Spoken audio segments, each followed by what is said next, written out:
Hello everyone, welcome back to my channel one vision MBBS. तो इस video में हम देखने वाला है नेफ्रोटिक सिंड्रोम के बारे में। ठीक है, देखिए प्रीवियस वीडियो में हमने देखा था clinicopathological classification of the glomerular disease. अगर ये वीडियो आपने नहीं देखा तो इसके लिंक मैंने आई बटन पे रख दिया, वहाँ पे जाके देख सकते हैं। ठीक है, तो इस वीडियो में हम अच्छी तरह से समझने वाले हैं रीनल पैथोलॉजी का सबसे इम्पोर्टेंट टॉपिक जो यूनिवर्सिटी एग्जाम में बार बार पूछा जाता है। ठीक है, और ये 10 मार्क के क्वेश्चन में भी पूछा जाता है, नेफ्रोटिक सिंड्रोम। देखिए नेफ्रोटिक सिंड्रोम को हम 4 पॉइंट में देखने वाले हैं। सबसे पहले हम देखेंगे उसका इंट्रोडक्शन मीन्स के डेफिनेशन, उसके बाद हम देखेंगे पैथोफिजियोलॉजी, फिर उसके कोजेज और लास्ट में हम पढ़ेंगे कॉम्प्लिकेशंस। तो देखिए नेफ्रोटिक सिंड्रोम क्या है, तो उसमें हमें क्या क्या देखने को मिलता है मीन्स के उसकी डेफिनेशन क्या है। ठीक है, nephrotic syndrome is characterized by massive या फिर आप कह सकते हैं heavy proteinuria, hypoalbuminemia, edema, hyperlipidemia, lipiduria और हाइपर कोएगुबिलिटी होती है। ठीक है, तो ये सारे के सारे हमें नेफ्रोटिक सिंड्रोम की डेफिनेशन में लिखना है और पैथोफिजियोलॉजी में अच्छी तरह से इन सब को हम समझेंगे कि किस तरह से ये होता है। ठीक है, तो चलिए अब देखते हैं हम उसकी पैथोफिजियोलॉजी।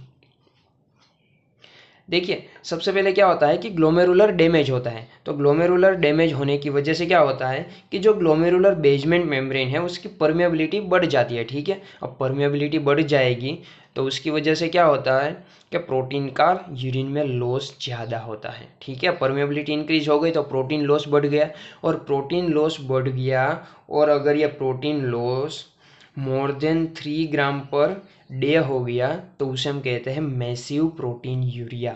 ठीक है, प्रोटीन लॉस अगर मोर देन 3 ग्राम पर डे हो गया तो उसे हम कहते हैं मैसिव प्रोटीन यूरिया। और ज़्यादा प्रोटीन लॉस होगा तो हमें पता है ना कि हमारी बॉडी में मेन प्रोटीन कौन सा है, एल्ब्यूमिन प्रोटीन। तो ज़्यादा प्रोटीन लॉस की वजह से क्या होता है, सीरम एल्ब्यूमिन है उसका लेवल लेस देन 3 ग्राम पर 100 ml हो गया तो उसे हम कहते हैं हाइपो एल्ब्यूमिनेमिया। ठीक है, तो उसका मतलब क्या हुआ, प्रोटीन यूरिया मतलब कि प्रोटीन के लॉस होने की वजह से हमारी बॉडी में क्या हुआ, हाइपो एल्ब्यूमिनेमिया हो सकता है, हो गया। ठीक है, अब देखिए अब क्या होता है कि हाइपो एल्ब्यूमिनेमिया हुआ तो उसकी वजह से हमें पता है क्या होगा, जो प्लाज्मा ऑन्कोटिक प्रेशर है वो डिक्रीज होगा। आपको ऑस्मोसिस तो पता ही होगा ना, तो आपको पता होगा कि एल्ब्यूमिन अगर हमारे ब्लड में कम होता है तो उसकी वजह से क्या होता है, प्लाज्मा ऑन्कोटिक प्रेशर डिक्रीज होता है, और इसकी वजह से प्लाज्मा जो वॉल्यूम होता है वो भी डिक्रीज होता है, और प्लाज्मा वॉल्यूम डिक्रीज होने की वजह से क्या होता है, जीएफआर जो हमारा ग्लोमेरुलर फिल्ट्रेशन रेट है वो डिक्रीज होगा।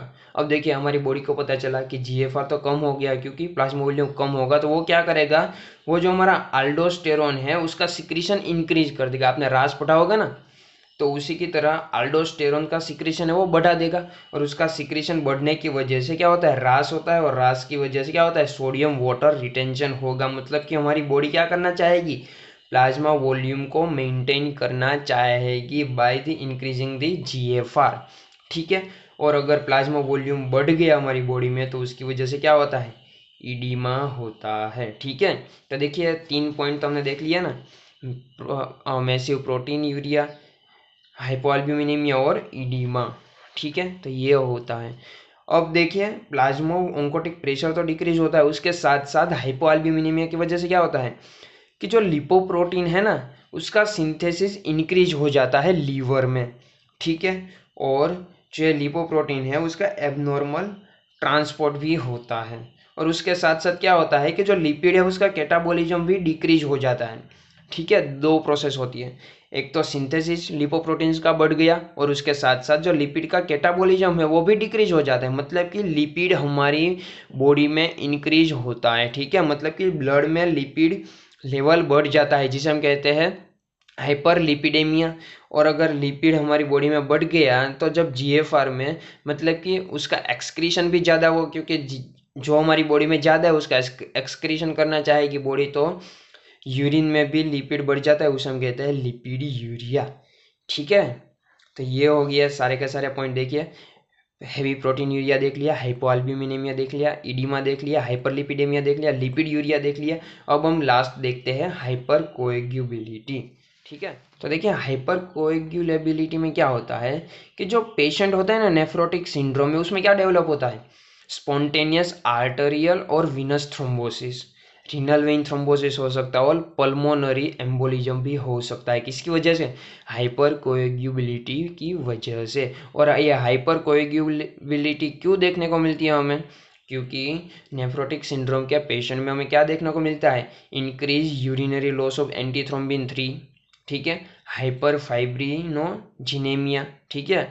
और ये क्यों देखने को मिलता है? क्योंकि लिपिड के साथ साथ इसका भी सिंथेसिस बढ़ जाता है। कहाँ पे? लीवर में, ठीक है।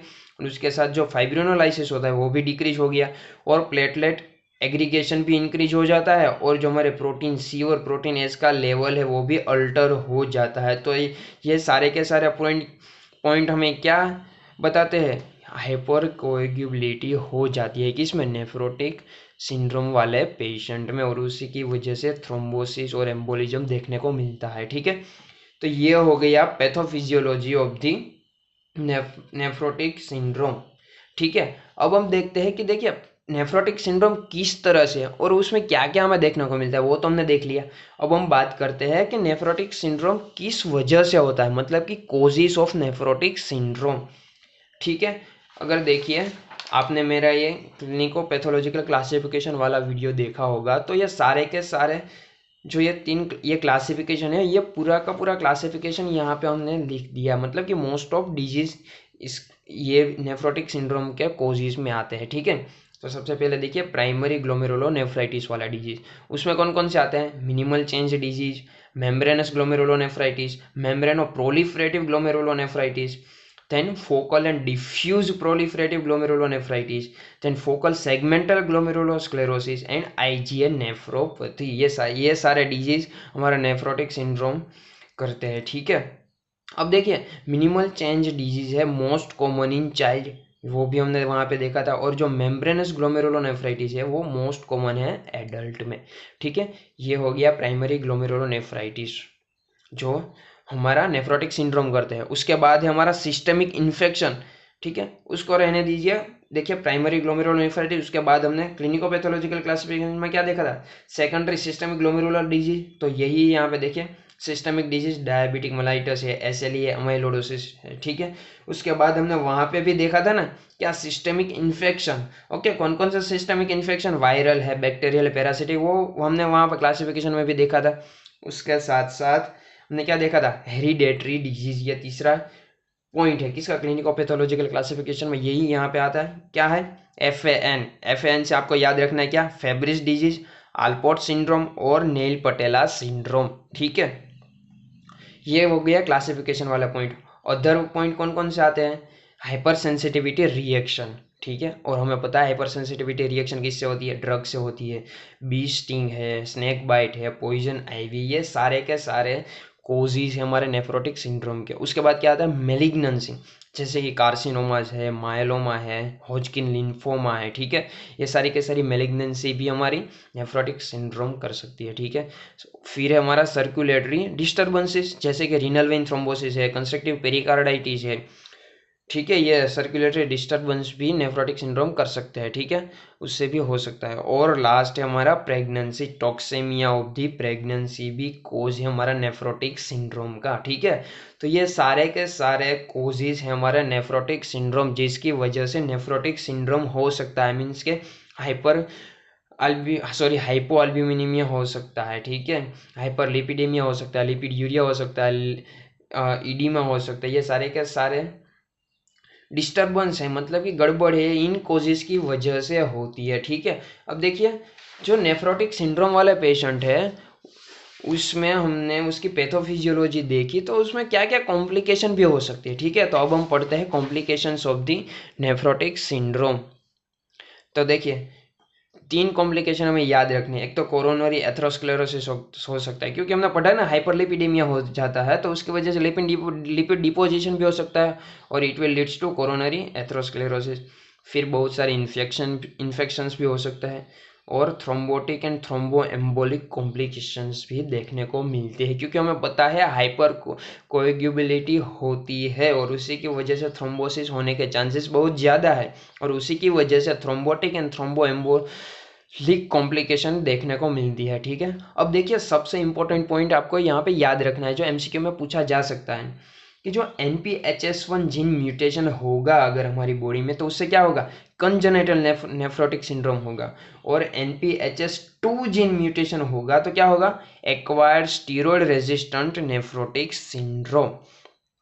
तो ये हो गया हमारे नेफ्रोटिक सिंड्रोम के बारे में। अगर ये वीडियो आपको पसंद आया है तो प्लीज़ इसे लाइक, सब्सक्राइब एंड शेयर जरूर करना, ठीक है। और अगर आपको नेफ्रोटिक सिंड्रोम के नोट्स चाहिए तो मैंने मेरे सोशल मीडिया ग्रुप पे रख दिए और उसके लिंक भी मैंने डिस्क्रिप्शन पे दे दिया, आप वहाँ से जाके डाउनलोड कर सकते हैं। Thank you everyone, thank you for watching this video and keep watching.